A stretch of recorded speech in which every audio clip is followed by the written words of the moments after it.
Greetings to all and welcome back to my channel, that is Commerce Classes by Ronak Sharma. Today we are going to discuss our next topic of financial management, that is factors affecting financial planning. A financial plan should be prepared very carefully because it has long-term impact on the working of an enterprise. जब भी कोई business या कोई company अपना financial plan prepare करती है तो उसे बहुत ही केयरफुली प्रिपेयर करना चाहिए, क्योंकि उनका क्या होता है, लॉन्ग टर्म इम्पैक्ट पड़ता है working of an enterprise. Means जो भी आप वर्किंग कर रहे हो बिजनेस में, उसके ऊपर क्या पड़ता है, long term impact. Financial plan is affected by a number of factors. Financial plan क्या होता है, बहुत सारे ऐसे फैक्टर्स हैं जिनसे क्या होता है, वो अफेक्ट होता है। तो आपको जब भी आप फाइनेंशियल प्लान प्रिपेयर करते हो तो वो सारे के सारे फैक्टर्स को क्या करना चाहिए, ध्यान में रखते हुए ही कोई भी फाइनेंशियल प्लान प्रिपेयर करना चाहिए। All these factors should be taken into consideration while preparing a financial plan. First one is nature of business. Second, degree of risk. Third one is standing of the concern. Fourth, plans for future growth. Fifth one is alternative sources of finance. Next, attitude of management. Seventh, government policies and control. And eighth one is changes in technology, consumer tastes and competitive factors. Now we will discuss these points in detail. First one is nature of business. Means आपका जो business का nature है वो कैसा है, उसके ऊपर ही depend करता है कि आप फाइनेंशियल प्लान कैसा बनाओगे, right. The nature of business plays a vital role in formulating a financial plan. किस टाइप का आप बिजनेस रन कर रहे हो वो भी क्या होता है, बहुत ज़्यादा इम्पॉर्टेंट रोल प्ले करता है किस चीज़ में, जब आप फाइनेंशियल प्लान को फॉर्मुलेट करते हो या फिर प्रिपेयर करते हो। और manufacturing business requires more amount of long term funds than a trading business. अगर तो आपका बिजनेस कैसा है, मैन्युफैक्चरिंग इन नेचर, मीन्स आप प्रोडक्शन करते हैं, तो आपको क्या चाहिए होते हैं, long term funds more required होते हैं as compare to trading business, ठीक है। In addition to it the factors such as stability and regularity of income, future prospects of growth, seasonal fluctuations, asset structure etc. affect the financial requirement as well as the sources of finance. Nature of business के साथ साथ कि आप manufacturing business run कर रहे हैं या फिर आप ट्रेडिंग बिजनेस करते हैं, उसके साथ साथ कुछ और फैक्टर्स भी होते हैं like stability and regularity of income. Means आपकी फर्म, आपका बिजनेस कि जो भी इनकम अर्न कर रहा है उसमें स्टेबिलिटी है, रेगुलरिटी है। ऐसा तो नहीं कि कभी तो इनकम हो गई अच्छी और कभी आपको क्या हो रहे हैं, कुछ ईयर्स में लॉसेस सफ़र करने पड़ रहे हैं। तो क्या फर्स्ट पॉइंट था, stability and regularity of income. Next है फ्यूचर प्रॉस्पेक्ट्स ऑफ ग्रोथ, आपके ग्रो के चांसेस कितने हैं फ्यूचर में। नेक्स्ट सीजनल फ्लक्चुएशंस, सीजन के टाइम पे के कितने एक्सटेंड तक आपके बिजनेस में फ्लक्चुएशंस अराइज होती हैं। And last one is asset structure. ये सारे के सारे ऐसे फैक्टर्स हैं जो अफेक्ट करते हैं आपकी फाइनेंशियल रिक्वायरमेंट को as well as sources of finance. Means अब कहाँ से अपनी फाइनेंशियल रिक्वायरमेंट्स को फुलफिल करेंगे, मेट करेंगे, ठीक है। कहाँ से मींस आप अपने सोर्सेज को, फाइनेंस को एक्वायर करते हो, रेज करते हो, उसको भी इम्पैक्ट करता है ये। Second point is degree of risk. Means कितने लेवल तक या कितने एक्सटेंट तक आपका बिजनेस जो है वो रिस्क फेस करने के लिए रेडी होता है, ठीक है। तो वो भी आपका फाइनेंशियल प्लान को अफेक्ट करता है।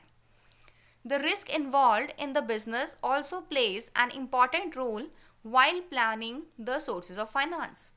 आपके बिजनेस में कितना रिस्क इन्वॉल्व होता है ये भी बहुत इंपॉर्टेंट रोल प्ले करता है। कब, जब आप प्लान करते हो कि कौन कौन से सोर्सेज ऑफ फाइनेंस हैं। मीन्स आप कहाँ कहाँ से अपने फंड्स को रेज करते हो, तो उसके लिए आपको चेक करना होता है कि रिस्क इन्वॉल्व कितना आपके बिजनेस में, right. A firm whose sales and earnings are subject to wide fluctuations run the risk of not being able to meet the required payments in respect of interest and repayment of loans. ऐसी firm जिसकी sales और earnings क्या होती हैं, fluctuate होती हैं, constantly fluctuations arise होती हैं, तो उसको क्या होता है, अपनी मतलब फेस करना पड़ता है इंटरेस्ट और रीपेमेंट ऑफ लोन्स में। ठीक है, मीन्स आप पेमेंट नहीं कर पाओगे क्योंकि आपकी सेल्स ही नहीं हो रही है, कॉन्स्टेंट नहीं है। Clearly, such firms should use more amount of ownership funds and rely less on debt.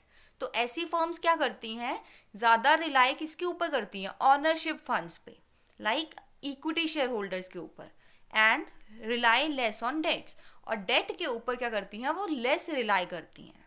ठीक है, मीन्स डिबेंचर से आप रेज नहीं करते अगर आपकी फर्म की जो सेल्स हैं और अर्निंग्स हैं उसके अंदर क्या होती है, वाइड फ्लक्चुएशंस होती हैं। तो on the other hand, the enterprises with stable sales and earnings can employ more amount of debts and hence can take the advantage of trading on equity. और दूसरी तरफ ऐसी एंटरप्राइजेस जिसकी क्या होती है, सेल्स एंड अर्निंग स्टेबल होती है, वो क्या करते हैं, ज़्यादा से ज़्यादा रिलाई करते हैं या ज़्यादा से एम्प्लॉय करते हैं कौन से फंड्स को, डेट फंड्स को, और लेस रिलाई करते हैं ऑनरशिप फंड्स के ऊपर, बिकॉज वो एबल होते हैं आपकी पेमेंट्स करने के लिए। ठीक है, और वो क्या करते हैं, एडवांटेज उठाते हैं किस चीज़ का, ट्रेडिंग ऑन इक्विटी। अब ट्रेडिंग ऑन इक्विटी क्या होता है, लाइक अगर आप इक्विटी शेयर होल्डर्स के साथ साथ, मीन्स ऑनरशिप फंड्स के साथ साथ अगर आप डेट से भी फाइनेंस रेज करते हैं, that will be your trading on equity. Next point is standing of the concern. Standing of the concern means कि मार्केट में हमारे बिजनेस की क्या क्रेडिट वर्दीनेस है, क्या उसके गुडविल क्रिएट है। ठीक है, credit standing of the concern among investors affect the financial planning to a great extent. एक बिजनेस की क्रेडिट स्टैंडिंग जो इन्वेस्टर्स के बीच में होती है, ठीक है, वो भी आपकी क्या होती है, बहुत ज़्यादा अफेक्ट करता है फाइनेंशियल प्लानिंग को। Credit standing of a concern is determined by a number of factors such as the age of the firm, its past performance, size, market area, reputation of management, etc. अब credit standing जो होती है, credit worthiness है, या हम बोल सकते हैं कि हमारे बिजनेस की जो इमेज है, लाइक गुडविल, ठीक है, वो किस किस फैक्टर्स के ऊपर बेस्ड होती है, किन किन फैक्टर्स के बेसिस पर आप डिटरमाइन कर सकते हो, like age of the firm. अगर कोई बिजनेस न्यूली स्टैब्लिश है तो मे बी जो पोटेंशियल इन्वेस्टर्स होते हैं ना, तो वो लेस रिलाई करते हैं क्योंकि उनकी ज़्यादा अच्छी इमेज नहीं होती, क्योंकि वो अभी अभी न्यूली स्टैब्लिश्ड हैं। इट्स पास्ट परफॉर्मेंस, उनके पिछले सालों में, पास्ट ईयर्स में कैसी परफॉर्मेंस रही है, वो भी क्या होती है, इन्वेस्टर्स को इम्पैक्ट करते हैं, अफेक्ट करते हैं। साइज एंड मार्केट एरिया, कितने लेवल तक या कितने एक्सटेंट तक हमारा एक्सपैंड है बिजनेस, मार्केट एरिया कितना है, ये भी अफेक्ट करेगा। And reputation of the management, और हमारे बिजनेस की, हमारी कंपनी की मैनेजमेंट की रेपुटेशन कैसी है। ठीक है, ये सारे फैक्टर्स को ध्यान रख के एक कंसर्न की, एक ऑर्गेनाइजेशन की क्या बनती है, इमेज क्रिएट होती है। और जितनी पॉजिटिव इमेज होगी तो उतने ही ज़्यादा क्या होते हैं, इन्वेस्टर्स अट्रैक्ट होते हैं हमारी कंपनी की तरफ। तो इन शॉर्ट हम बोल सकते हैं जो भी फाइनेंशियल डिसीजंस लेने होते हैं हमें, या फाइनेंशियल प्लानिंग करनी होती है, तो उसमें क्या होता है, standing of the concern means image of the concern बहुत ज़्यादा इंपॉर्टेंट रोल प्ले करती है। Next point is plans for future growth. The plans for future growth and expansion of the firm in near future are considered while formulating a financial plan. आपके future growth से related क्या plan है और क्या आप expand करना चाहते हो नियर फ्यूचर में अपने बिजनेस को, ये सब बातें भी हमें अपने माइंड में रखनी चाहिए, ध्यान रखनी चाहिए when while you are preparing a financial plan.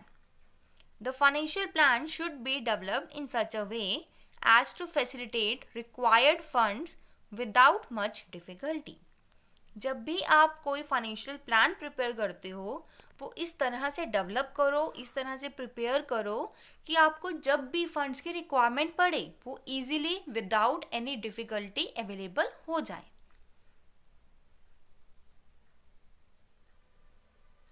Next point is alternative sources of finance.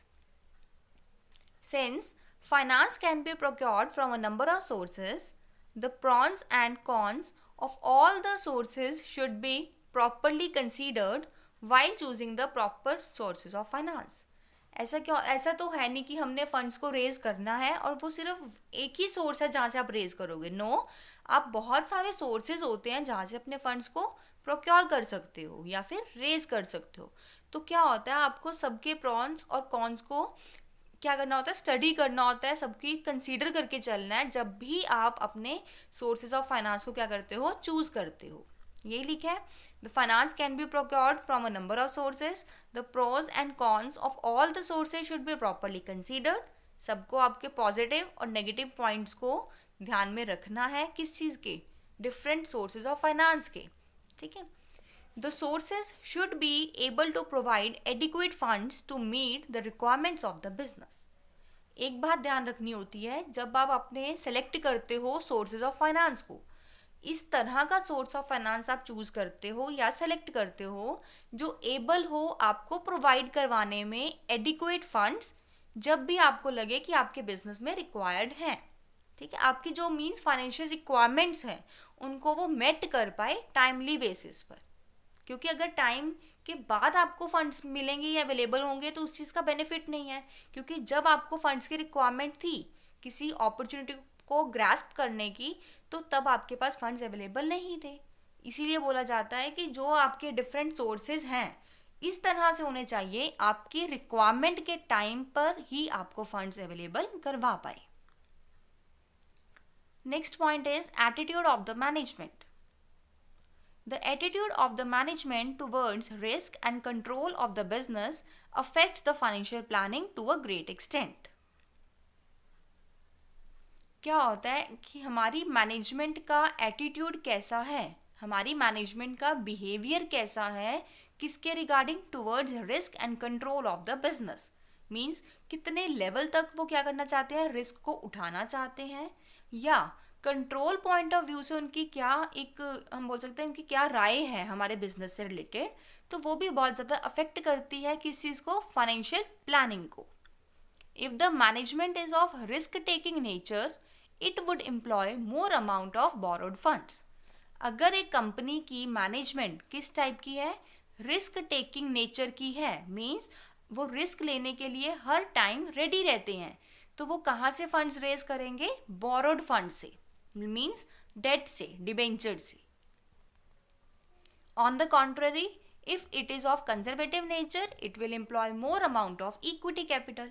लेकिन अगर दूसरी तरफ हम बात करें, अगर आपकी कंपनी की जो मैनेजमेंट है वो कैसी है, कंजर्वेटिव इन नेचर है, मीन्स रिस्क को नहीं टेक करना चाहती, लेस रिस्क में ही काम करना चाहती है, तो वो क्या करेंगे, अपने जो फंड्स हैं, अपने रिक्वायर्ड फाइनेंस हैं, वो कहाँ से रेज करते हैं, from the equity share capital.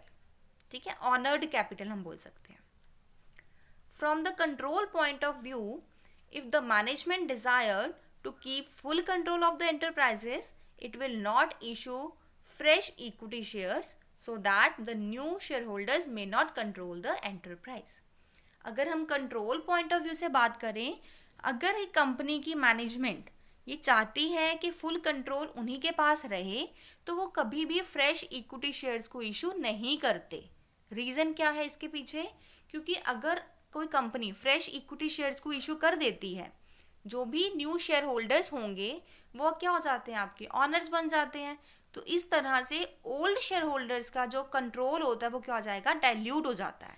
ठीक है, लेकिन हमारी मैनेजमेंट तो चाहती है कि कंट्रोल उन्हीं के पास रहे, तो इसलिए क्या करते हैं, फ्रेश इक्विटी शेयर्स को इशू नहीं करते, मींस एग्जिस्टिंग शेयर होल्डर्स को ही आप शेयर्स इशू करते हो। Seventh point is government policies and control. जब भी आप फाइनेंशियल प्लान प्रिपेयर करते हो तो गवर्नमेंट पॉलिसीज और गवर्नमेंट की जो टर्म्स एंड कंडीशंस होती हैं वो भी बहुत ज़्यादा अफेक्ट करती हैं, उनको भी आपको ध्यान में रख के ही कोई फाइनेंशियल प्लान को प्रिपेयर करना होता है। ठीक है, the financial plan of a company is affected by the rules and regulations framed by the government, stock exchanges and financial institutions from time to time। किसी भी कंपनी का फाइनेंशियल प्लान अफेक्टेड होता है किस चीज़ से, रूल्स एंड रेगुलेशन से, जो कि फ्रेम किए होते हैं, बनाए होते हैं किसने, गवर्नमेंट ने, स्टॉक एक्सचेंज ने, या फिर कोई भी फाइनेंशियल इंस्टीट्यूशंस ने from time to time. The terms of issue of shares and debentures, interest rates, dividend payment, etc. are governed by the rules framed by the government periodically. जो भी आपकी terms and conditions होती हैं related to issue of shares and debentures, कि कब आपने issue करना है, कितने अमाउंट के आप इशू कर सकते हो या किस डिनोमिनेशंस में इशू करना है आपने शेयर्स एंड डिबेंचर्स को, उनके ऊपर क्या इंटरेस्ट रेट होगा, डिविडेंड पेमेंट कैसे की जा सकती है, वो सब के सब कैसे होते हैं, गवर्नड किए जाते हैं रूल्स के द्वारा. और वो रूल्स कौन फ्रेम करता है, कौन प्रिपेयर करता है, गवर्नमेंट टाइम टू टाइम करती रहेगी periodically. Permission of Securities and Exchange Board of India (SEBI) is also required for the issue of shares and debentures. अगर आपको शेयर्स इशू करने हैं या फिर डिबेंचर्स इशू करने हैं तो आपको सेबी की परमिशन लेना भी मस्ट है. अब सेबी क्या होता है, securities and exchange board of India, जो क्या करता है issue of shares and debentures को या फिर सिक्योरिटीज को हम बोल सकते हैं मॉनिटर करता है. एक रेगुलेटरी बॉडी होती है ये आपकी. Last one is changes in technology, consumer tastes and competitive factors.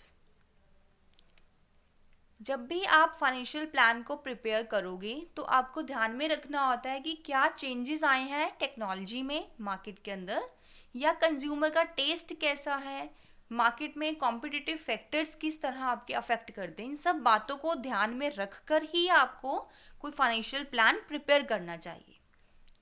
Rapid innovations are taking place in every field nowadays. बहुत ज़्यादा इनोवेशंस आ रही हैं आपकी आज के टाइम पे हर फील्ड में.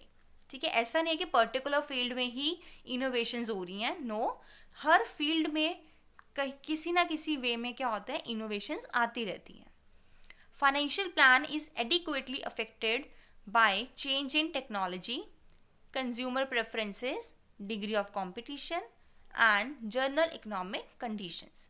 सेम वही बात बोली है कि फाइनेंशियल प्लान अफेक्टेड होता है किस चीज़ से, अगर आपकी टेक्निक में कोई चेंज आएगा या कंज्यूमर के प्रेफरेंसेस में ही चेंज आ गया, टेस्ट में चेंज आ गया, या फिर डिग्री ऑफ कंपटीशन. पहले आपका कंपटीशन लेस लेवल पर था लेकिन अब हमारे कॉम्पिटिटर्स ही बहुत ज़्यादा हो गए हैं तो डिग्री ऑफ कंपटीशन राइज हो गया. एंड जनरल इकोनॉमिक कंडीशंस, और भी इकोनॉमी की जो कंडीशंस होती हैं उनका भी बहुत ज़्यादा इम्पेक्ट पड़ता है फाइनेंशियल प्लान के ऊपर. तो हमने क्या अभी पढ़ा है, 8 पॉइंट्स पढ़े हमने. फर्स्ट पॉइंट था नेचर ऑफ बिजनेस, कि जब आप फाइनेंशियल प्लान को प्रिपेयर करते हो आपको ध्यान रखना होता है कि नेचर ऑफ बिजनेस कैसा है, किस टाइप का बिजनेस रन कर रहे हो, whether it is manufacturing business और ट्रेडिंग बिजनेस. क्योंकि अगर आपका मैन्युफैक्चरिंग बिजनेस होता है तो आपको क्या चाहिए, लॉन्ग टर्म फंड्स की रिक्वायरमेंट ज़्यादा पड़ती है as compare to trading business.